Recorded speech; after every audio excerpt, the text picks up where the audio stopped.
Hi friends, welcome to our channel. నేను మీ MPR. మన ఛానల్ని సబ్స్క్రైబ్ చేసుకోండి ఫ్రెండ్స్. అయితే ఈరోజు మనం ఏం మాట్లాడుకోవాలనుకుంటున్నామంటే, ఆంధ్రప్రదేశ్లో నూతనంగా ఏర్పడినటువంటి ప్రభుత్వం ఏర్పడిన తర్వాత వేరు, పార్టీగా ఉన్నప్పుడు వేరు.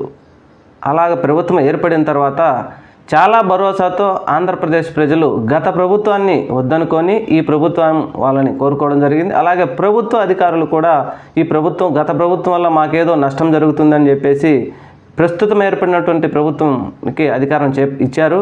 అందువలన ఈరోజు ప్రస్తుతం ఉన్నటువంటి ప్రభుత్వ ఉద్యోగులకు చాలా సన్మానాలు చేస్తున్నారు. ఆ సన్మానాలు కూడా ఎవరు చేస్తున్నారంటే చిన్న చితక వాళ్ళు కాదు, మంత్రి పదవుల్లో ఉన్నటువంటి వారు చేస్తున్నారు. అవి ఏంటి అనేది ఒకసారి మనం తెలుసుకుందాం.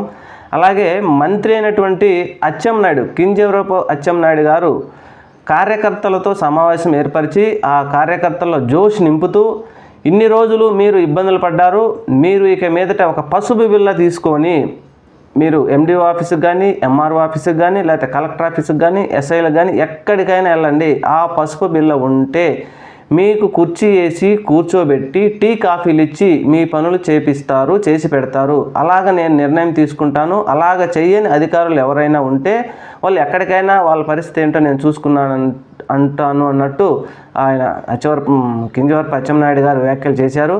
అలాగే హోమ్ మినిస్టర్ అయినటువంటి వంగలపూడి అనిత గారు కూడా పోలీస్ అధికారుల మీద వైఎస్ఆర్సీపీ పార్టీ అధికారులు మీకు సానుభూతి అయినటువంటి పోలీస్ అధికారులు ఎవరైనా ఉంటే మీరు రాజీనామా ఇచ్చి వెళ్ళిపోండి అన్నట్టుగా మాట్లాడారు. అలాగే ప్రస్తుతం కాబోతున్నాను అసెంబ్లీ స్పీకర్గా అంటున్నటువంటి చింతకాయల అయ్యన్న పాత్రుడు గారు కూడా రోడ్డు మీదకి వచ్చేసి మున్సిపల్ అధికారులతో మీరు రోడ్లు సరిగా వేయలేదు, మీ అంతు చూస్తాను, దే భాష లా భాష అంటూ చాలా అసభ్యకరంగా మాట్లాడారు. మేము చెప్పిన మాట వినకపోతే నేను అసెంబ్లీలో స్పీకర్ అవుతున్నాను, ఆ స్పీకర్ను గంటలు నా విచక్షణ అధికారాలు ఉపయోగించి మిమ్మల్ని గంటలు నిలబెడతానని చెప్పేసి ప్రభుత్వ అధికారులని చాలా ఇదిగా వాళ్ళని సన్మానిస్తున్నారు. ఇది ఎంతవరకు సమంజసం అని చెప్పేసి ప్రభుత్వ అధికారులు ఆలోచించాలి. అలాగే ప్రజలు కూడా ఒకసారి ప్రభుత్వం ఇచ్చిన తర్వాత పూర్తిగా 15 రోజులు కూడా కాకుండానే వాళ్ళు ఈ విధంగా మారిపోయారంటే, మారాము అని చెప్పినటువంటి తెలుగుదేశం ప్రభుత్వం మారిందా, లేకపోతే అధికారం కోసం అలా మాటలు చెప్పారా? ఇవన్నీ ప్రభుత్వ అధికారులు మాత్రం ఖచ్చితంగా ఆలోచించుకోవాలి.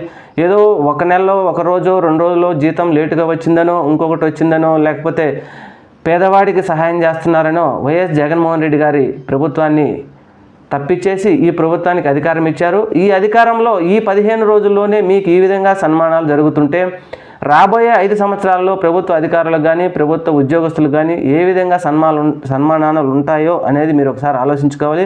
అలాగే ప్రజలు కూడా చాలా జాగ్రత్తగా ఉండాలి. మీకు ఏ పనులు కావాలన్నా సరే పచ్చ బిళ్ళను ఏర్పాటు చేసుకోండి అని చెప్తున్నారంటే వాళ్ళ ఉద్దేశం ఏమిటంటే, ఎవరైనా ఆంధ్రప్రదేశ్లో ఎంతమంది ఉన్నా సరే పచ్చ బిళ్ళ పెట్టుకోవాలి. పచ్చ బిళ్ళ అంటే ఏంటి? తెలుగుదేశం పార్టీ వాళ్ళే ఉండాలి, మిగతా పార్టీ ఏది ఉండకూడదు అనే ఉద్దేశంతో మాట్లాడుతున్నట్టున్నారు. ఇది ఎంతవరకు కరెక్ట్ కాదు.